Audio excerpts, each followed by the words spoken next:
Bueno, Pablo, yo te quería preguntar, porque en aquella conversación que tuviste con mi amigo indio en la cocina de mi casa, trataba ahí un tema que es, que yo creo que es peliagudo, un tema que puede dar lugar a mucho debate, que es el tema de la diferencia que va a haber entre tener la idea de la interpretación de la realidad versus creación de la realidad. Por ejemplo, el indio en aquellos momentos decía que no entendía cómo podías hablar tú de creación de la realidad, puesto que él lo que veía era una interpretación de la realidad, un nombrar la realidad. Por ejemplo, si el planeta Plutón, independientemente de que el hombre lo hubiera descubierto o no, estaba ahí. Sí, sí. Ya no como planeta, que es un concepto inventado por el hombre, y bueno, ya el nombre de Plutón, como le se pone Rita la cantadora, pero el hecho de que ahí hay una densidad de energía concreta o material o como se le quiera llamar, y por eso existe esa cosa, esa bola, independientemente de que el hombre lo vea, lo haya descubierto o no, y que luego gira alrededor del Sol, entonces crea el sistema, con lo cual se puede considerar que forma parte del sistema solar. Eso, pues, se defienden que existe independientemente de la existencia humana. Y bueno, sobre ese tema me gustaría que hablase, desarrollase o qué opina. Sí, es un tema que se discute mucho y en muchas escuelas de filosofía, y quizás a mí me da la sensación que hace tanto tiempo que se ha venido hablando y desarrollando teorías e hipótesis, como hace la ciencia, por ejemplo, que lo hace muy bien y que permite una función operativa en el mundo, que permite que existan coches, cohetes a la luna, mejor calidad de vida en muchos sentidos y peor en otras porque trae los coletazos de contaminación y bueno, complicación no sé, de la existencia. Eh, pero tanto tiempo hace que estamos discutiendo eso que nos hemos distanciado de la visión de que el ser humano ha sido siempre el punto desde el cual todo se observa. Y el hecho de que sea el ser humano el observador condiciona las cosas, como también creo que lo dice la física cuántica, que el observador no es ajeno a lo que observa, el observador siempre está modificando lo que observa porque es parte del cuadro. No existe un observador impasible o imparcial o neutro verdaderamente que no perturbe lo que está observando. Entonces, ha habido siempre, por ejemplo en la India, tres opciones de acercamiento a la realidad. Una se llama Srishti Drishti, que significa que la creación está y por eso la percibimos, como quien dice los planetas están y por eso nos damos cuenta de que están. Si no estuvieran ahí, muchas gracias, no hija. podríamos... Y papi. Y para Muchas gracias. Muchas gracias. Pero qué grande. Gracias. Dos para ti. Muy bien. Siempre ocurren momentos curiosos en las grabaciones. Bueno, básicamente es eso, que existen los que piensan que la naturaleza o la realidad está ahí y por eso la vemos. Entonces dicen esas personas, tal persona es mala persona, por eso todo la vemos como mala persona. Entonces empiezan a dar por sentadas cosas que son per se, por sí mismas. Entonces, como tú decías, existe, no sé, el tiempo, existe Plutón, existe la realidad o el devenir o la evolución, existen. Luego están aquellos que dicen Drishti Srishti, porque nosotros vemos es que percibimos. Entonces empieza una visión más mentalista, donde uno dice, claro, porque nosotros estamos percibiendo la realidad es que la vemos así. Nosotros coloreamos la realidad que percibimos. Y si yo veo a esa persona mala, no porque sea mala, sino porque yo aprendí a pensar que es mala. Por eso a mi amigo, al otro, no le parece mala la misma persona. Entonces eso se empiezan a hacer una distinción desde el observador.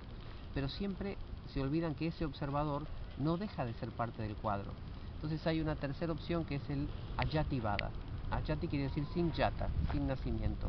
Es decir, jamás hubo un comienzo de esa manifestación. Eso que nosotros pensamos que es ahí, o pensábamos que estaba ahí, en realidad jamás empezó a estar.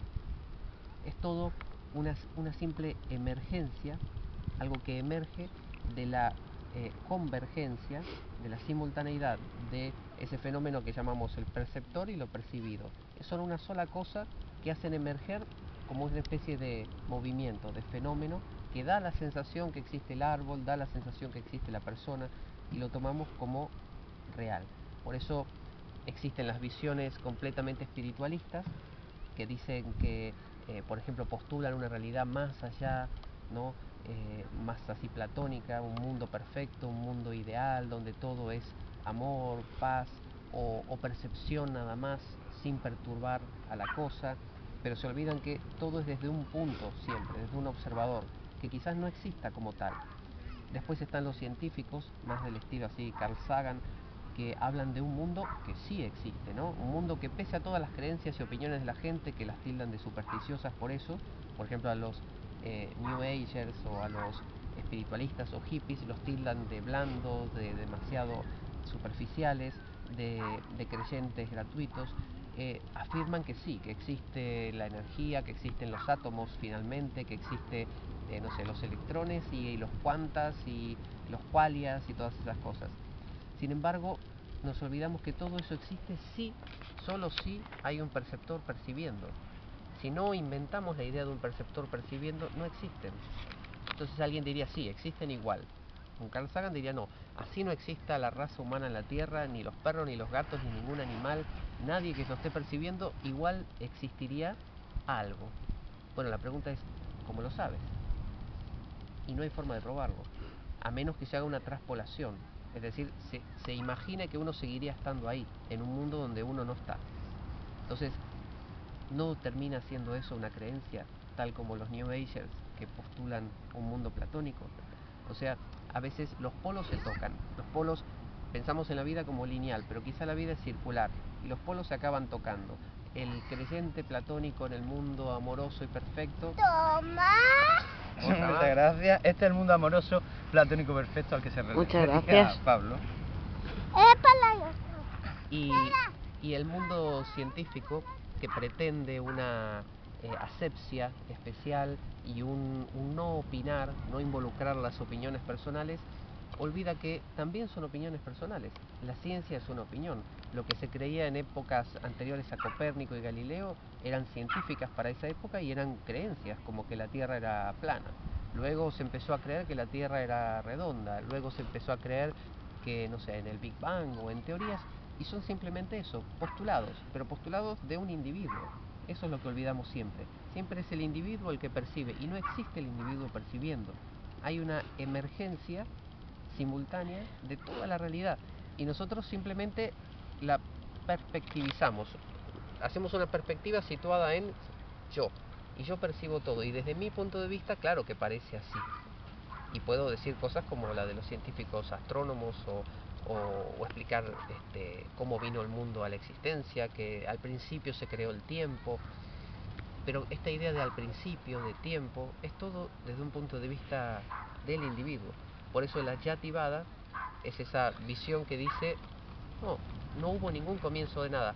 Y eso, en lugar de decir, no hubo comienzo de nada, vivamos en un mundo de nada, nihilista, por el contrario, es un nihilismo en el buen sentido, en el sentido de seguir teniendo las creencias que uno quiera, pero saber que son solo perspectivas. Entonces yo puedo ser New Ager y abrazar a los árboles pensando que me transmiten su energía, como puedo creer en el Big Bang o puedo creer en la existencia de los anillos de Saturno. Entonces uno dirá, pero ¿cómo? Los anillos de Saturno los miras con un telescopio y están ahí.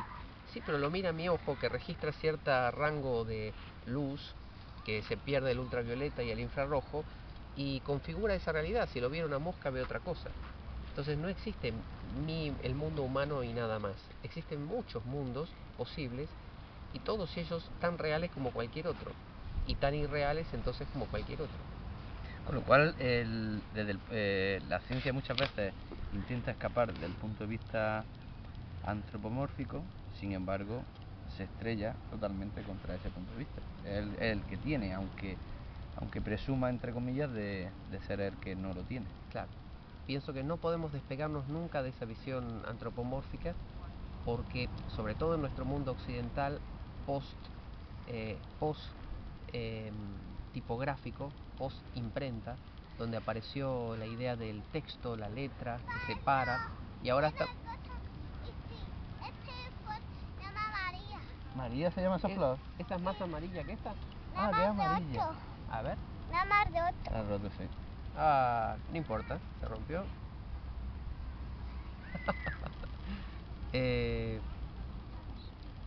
no me acuerdo. Yo es que he practico más y así no me suelo Emilio tiene perder. mucha práctica en Claro. eso.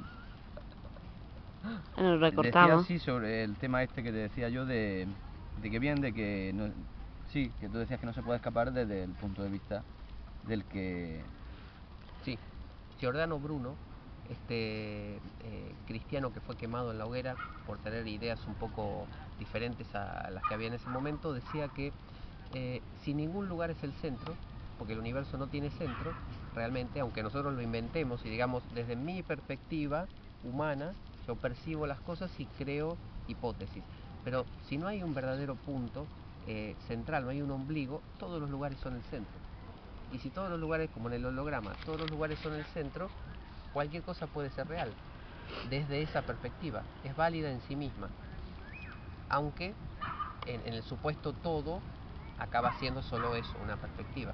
Pero bueno, quizás tanto la ciencia como la espiritualidad, entre comillas, si podríamos llamarlo de alguna manera, pecan, muy entre comillas, pecan de tener un antropomorfismo o un punto de vista antropocéntrico. Fíjate que ha variado. En la época antigua era teocéntrico, luego en la época antigua también la astrología era geocéntrica, se basaba que la Tierra estaba en el centro del universo para entender el cosmos. Hoy en día es antropocéntrica a partir del Renacimiento, la Ilustración y todo eso. Pero no deja de ser una perspectiva. Nos olvidamos mucho nosotros que si vamos al mundo inca, al mundo africano, al mundo de los esquimales, no ven el mundo como nosotros. No son ellos una visión tan antropocéntrica como la que tenemos nosotros. O quizás no es que nos olvidemos, sino que simplemente creemos que ahora estamos más desarrollados y que ellos se equivocaban y nosotros estamos en posesión de la verdad. Como siempre ocurrió a lo largo de la historia. Como siempre ocurrió. Claro. Eso hemos creído siempre, sí. Como cuando a Galileo le dijeron: lo que usted dice no está en la Biblia, por lo tanto, si la Biblia es la palabra de Dios, no es verdad. O el califa Omar cuando llegó a la biblioteca de Alejandría y la quemó porque dijo: si todos los libros que están acá contradicen el Corán, entonces no vale la pena que exista. Y si todos los libros que están acá dicen lo mismo que el Corán, ¿para qué la queremos? Vamos a quemarla. Eso está muy bien. Eso es como el tema de la Inquisición y la bruja. La tiraban al río y decían que si nadaba era porque le había ayudado Satán, entonces la quemaban. Y si se hundía es porque Satán no le había ayudado y entonces pues bueno, entonces realmente se habían equivocado y la pobre era inocente.